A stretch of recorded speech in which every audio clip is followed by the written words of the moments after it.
Hello everyone, welcome to study hub. आज के lecture में हम डिटेल में डिस्कस करेंगे जलियांवाला बाग मैसेकर 13 अप्रैल 1919। इससे पहले हम देख लेते हैं कि लास्ट लेक्चर में हमने क्या पढ़ा था। हमने रॉलेट एक्ट पढ़ा, जिसे ब्लैक लॉ भी कहा गया, जिसमें था क्या कि जो भी रेवोल्यूशनरी जो नेशनलिस्ट थे इंडियंस, उनके खिलाफ ये डिफेंस एक्ट बनाया गया, पास किया गया, जिसमें वो सभी रेवोल्यूशनरी नेशनलिस्ट को अरेस्ट किया जाता था बिना किसी अपील, वकील और दलील।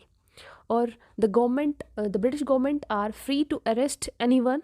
कोई भी पब्लिक गैदरिंग नहीं हो सकती थी, कोई भी पीसफुल प्रोटेस्ट नहीं कर सकता था अगेंस्ट द ब्रिटिशर्स। ठीक है, तो आज के लेक्चर जो है हम स्टार्ट करने वाले हैं जलियांवाला बाग मैसेकर से।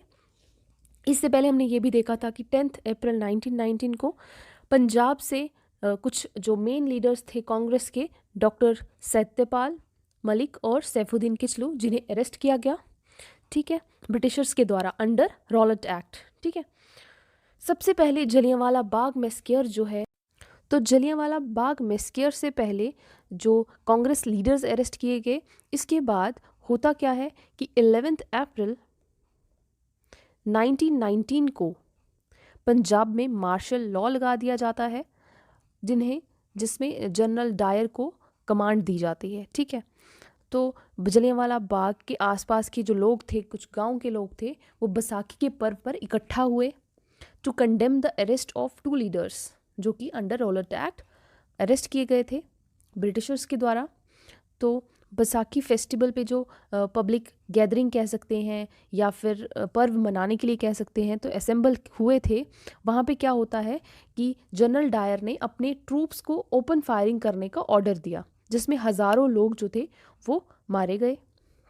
जनरल रेजिनाल्ड डायर जो थे वो अमृतसर के गवर्नर थे, जहाँ पे ओपन फायरिंग स्टार्ट होगी। 10 to 15 मिनट्स ये चलती रही।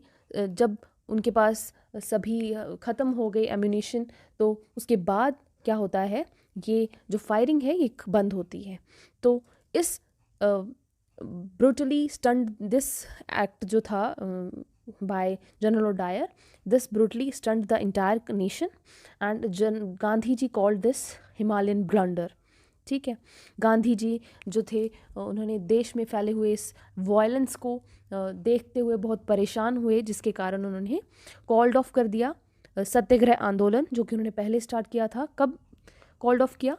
18 अप्रैल 1919 को सत्याग्रह आंदोलन जो स्टार्ट किया था उन्होंने पहले, हमने लास्ट लेक्चर में पढ़ा था 24 फरवरी 1919। ठीक है, इसके बाद क्या होता है, काफ़ी सारे जो और लीडर्स थे उन्होंने अपना जो टाइटल था उसे खारिज कर दिया, उसे वापस कर दिया, जिसमें था रविंद्रनाथ टैगोर का knighthood title. Sir Sankaran Nair का उन्होंने रिज़ाइन कर दिया फ्रॉम वाइसरॉयज एग्जीक्यूटिव काउंसिल।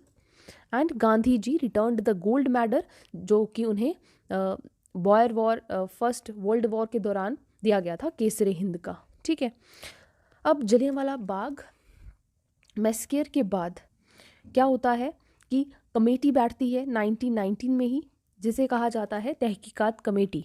ठीक है, जो कि होता क्या है कि एस्टैब्लिश की जाती है बाय कांग्रेस, जो कि इंक्वायर करती है जलियांवाला बाग जो मैसेकर हुआ उसे, जहाँ पे प्रेसिडेंट जो थे वो मदन मोहन मालवीय थे। तो काफ़ी सारी इंपॉर्टेंट चीज़ें हमने इस लेक्चर में डिस्कस की हैं आज। उसके बाद ब्रिटिश गवर्नमेंट क्या करती है, British government did not took initiate, वहाँ पे उन्होंने कोई भी तहकीकात कमेटी नहीं बिठाई या कोई भी इस जलियांवाला बाग मैसेकर पर कोई स्टेप नहीं लिया। तो लेटर ऑन क्या होता है, डिसऑर्डर इंक्वायरी कमेटी जो बैठती है, जिसमें हेड होते हैं लॉर्ड विलियम हंटर। ठीक है, तभी इसका नाम हंटर कमेटी रखा गया। ठीक है, तो ये हंटर, लॉर्ड विलियम हंटर की पिक्चर लगा रखी है साथ में ही, जिसमें 7 मेंबर्स जो थे टोटल थे, जिसमें 4 ब्रिटिशर्स थे और 3 इंडियंस थे। ठीक है, तो ये आज का लेक्चर जो हमने पढ़ा, काफ़ी इंपॉर्टेंट चीज़ें हमने यहाँ देखी आज के लेक्चर में। तो नेक्स्ट लेक्चर में हम पढ़ेंगे खिलाफत मूवमेंट 1919 to 1922। ठीक है, और ये एक पॉइंट जो रह गया, Udham Singh killed Michael O Dwyer in London in 1940। ठीक है, इसके बाद नेक्स्ट लेक्चर में हम कवर करने वाले हैं खिलाफत मूवमेंट तो अगर आपको हमारे लेक्चर्स पसंद आ रहे हैं, अगर आप इन्जॉय कर रहे हो हमारे लेक्चर्स को, तो लाइक शेयर सब्सक्राइब ज़रूर करें हमारे चैनल को। हमारे सभी लेक्चर्स हैंड रिटन फॉर्म में बनाए गए हैं। तो नेक्स्ट लेक्चर में हम कवर करेंगे Khilafat movement. Till then bye bye, take care.